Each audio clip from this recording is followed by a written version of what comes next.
Welcome, everybody, to the final bird of the day. It's a sad one, but it's a good one. It's a good one, folks. You're gonna like this. You're gonna like this bird of the day. It's a beautiful bird. It's a wonderful bird. Karstine being a special event, a special occasion. Well, you know we gotta do a special bird of the day. A bird within a specific order, within a specific family. And that family is corvids. In fact, it's even in the right genus. It's a corvus. What is it? We're talking about the rook today. The rook. Kind of the spookiest, creepiest looking of all the corvids. What wonderful birds they are. The rook. Look at those fellas. Most important, it's a very important chess piece. Most important, maybe not, but do rooks perch on castles? Oh, you better bet they do. You better bet they do. Let me tell you a little bit about the rook. Well, they are 17 to 18 inches long, so about the size of a crow. With a 32 to 39 inch wingspan, he's about the size of a crow. About 9.9 to 12 ounces, about the same weight as a crow. Lives up to 15 years, with an average of about 6. Oldest on record, 22. Also pretty similar to a crow. Really what makes them different from the crows is they have that very distinctive beak. A much lighter colored beak than most other corvids. And yeah, they got kind of an interesting shape to them. Almost more angular than crows and ravens. Very angular birds, very interesting. You see that, well, they're a pretty widespread bird. They like to breed in, big chunks of Europe and Asia there. They're year-round in all those darker green areas, but they do migrate down. So yeah, they are a migratory bird. Most crows, non-migratory.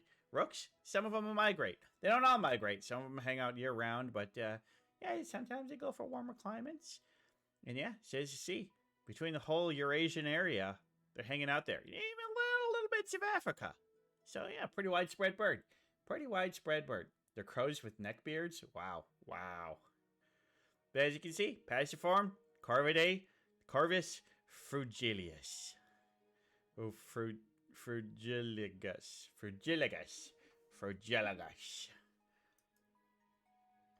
Well, these little fellas, they mate long term. Not necessarily for life. They pair up, and they'll usually pair up for several seasons. Sometimes they'll mate for life, but sometimes after a few years, they pick a new one. So pretty human, I guess. Sometimes they stay for life. Sometimes they gotta go find themselves a new hottie when they're a few years older. Now, these guys, very communal. Very communal. They're often going to build their nest in the same tree or the same cluster of trees as other rooks. They like to hang out with the other rooks. And so this cluster of nests is called a rookery. I have a rookery. Yeah. And they prefer to do this in tall, deciduous trees. Nice and tall, away from the ground, nice and safe. And they're going to have 2 to 7 eggs per clutch, usually just one a year. But if one fails early, they might give it another try. And as is typical with a lot of corvids, they are raised communally. The parents are typically going to do most of the feeding of their own babies, but the whole flock is going to protect that nest and help out the babies and make sure they're okay. It takes a village. While the eggs are incubating, the female is going to do about 90% of it, and only when she got to go grab food will the husband be like, "Oh, don't worry, babe. I'll take over." So yeah, pretty nice nesting stuff. Now, the rook, smart bird. Smart bird. I mean, they're a corvus. So, of course they're going to be really smart. They're pretty much just as smart as your crows and your ravens. They have, complex problem solving and tool use. They're able to figure stuff out pretty good. Great communication skills with very complex and intricate communication that, humans don't even understand. It's like almost a language. In fact, I want to show you an example of that wonderful language that they have. Oh. There we go. Look at this fella.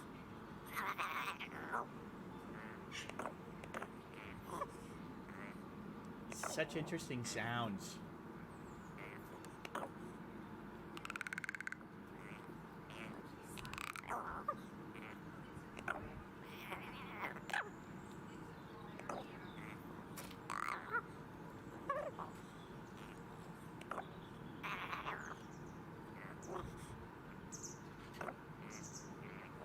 I love him. I love him so much.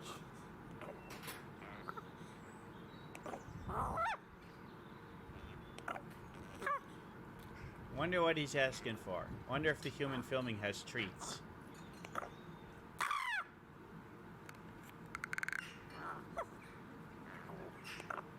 Yeah, as you can see, capable of making a lot of different sounds.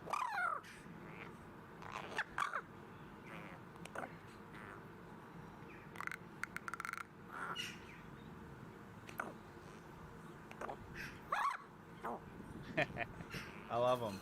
Goodbye. Ah, what a cutie. So yeah, they're opportunistic eaters.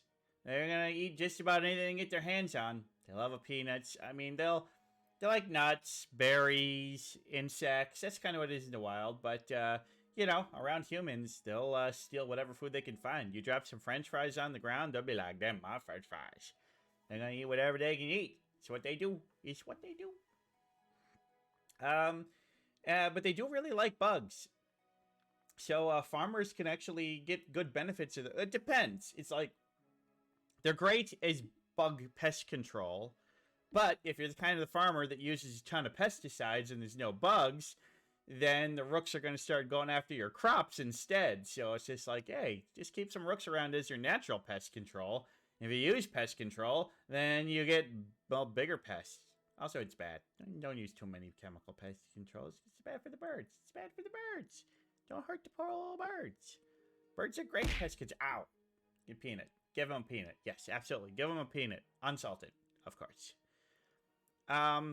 But yeah, they can be really smart and trained. A French theme park trained the rooks in their area to clean up litter, and if they deposited like trash into a bin, they would get a reward of a treat. So they're like they trained the rooks to, by rewarding them with treats, they were able to train the rooks to clean up trash in exchange for food. They had jobs.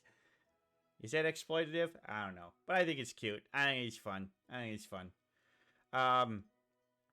But they're very smart with the food that they do. Ow, they do get. When food is abundant, rather than just gorging themselves, they'll bring it back to their rookeries, and they'll make little caches of food, store some food for later, because they're smart enough to realize, hey, get tons of food now, but there may not be tons of food later. So if we save the food, then we know we won't go hungry later. Very smart birds. Very, very smart birds.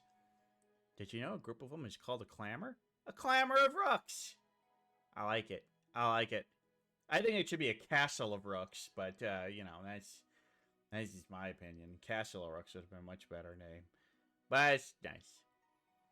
But it said, these guys are said to be harbingers of weather and sense the approach of death. When you see a clamor of rooks, bad weather is coming and death will happen. And then in some other folklore, they escort souls to heaven. So, yeah. Kind of interesting.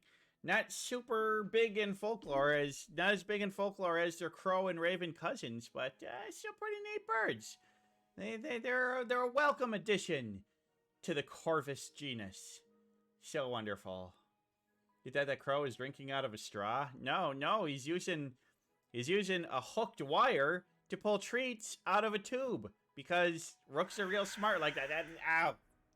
Yes, thank you. Thank you for all the crows. Thank you for all the crows. So, I mean, what can I say about a rook? Top tier bird. Doesn't get much better than a rook. You know, only a couple species of crow. I mean, this is top of the line bird. I love the rook. They're kind of goofy and almost kind of creepy and odd looking. They're like a crow in the uncanny valley.